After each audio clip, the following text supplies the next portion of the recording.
அண்மை செய்தியாக பார்த்து வருகிறோம்.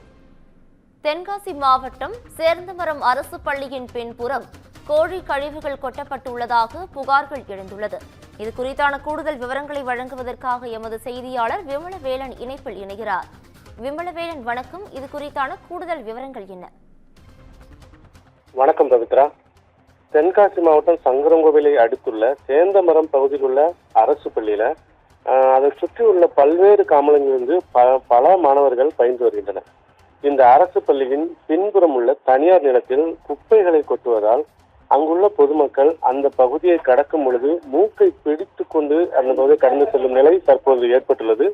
மேலும் கொட்டப்பட்ட குப்பையிலிருந்து வரும் துர்நாற்றம் அதிக அளவில் வீசுவதால் அருகில் உள்ள பள்ளியில் பயிலும் மாணவர்கள் அனைவரும் முறையாக படிக்க முடியாத நிலை தற்போது ஏற்பட்டுள்ளது.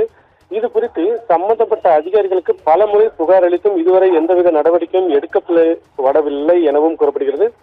தொடர்ந்து அப்பகுதியில் குப்பைகள் மட்டுமின்றி இறைச்சி கழிவுகளும் கொட்டப்படுவதால் அப்பகுதியில் ஈக்கள் மொய்ப்பதோடு சுகாதார சீர்கேடு மற்றும் நோய் தொற்று ஏற்படும் அபாயம் தற்போது ஏற்பட்டுள்ளது.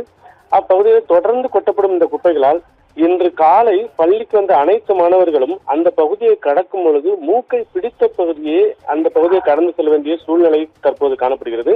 அது மட்டுமின்றி பள்ளிகளுக்கு வரும் துர்நாற்றம் தொடர்ந்து பரவி கொண்டிருப்பதால் மாணவர்களுக்கு நோய் தொற்று ஏற்படவும் வாய்ப்புள்ளதாக மாணவர்களின் பெற்றோர்கள் தற்போது கவலை தெரிவிக்கின்றனர்.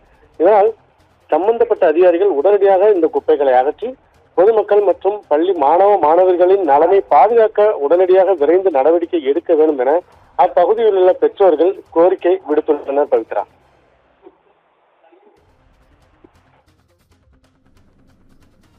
கூடுதல் விவரங்களுக்கு நன்றி விமலவேலன்.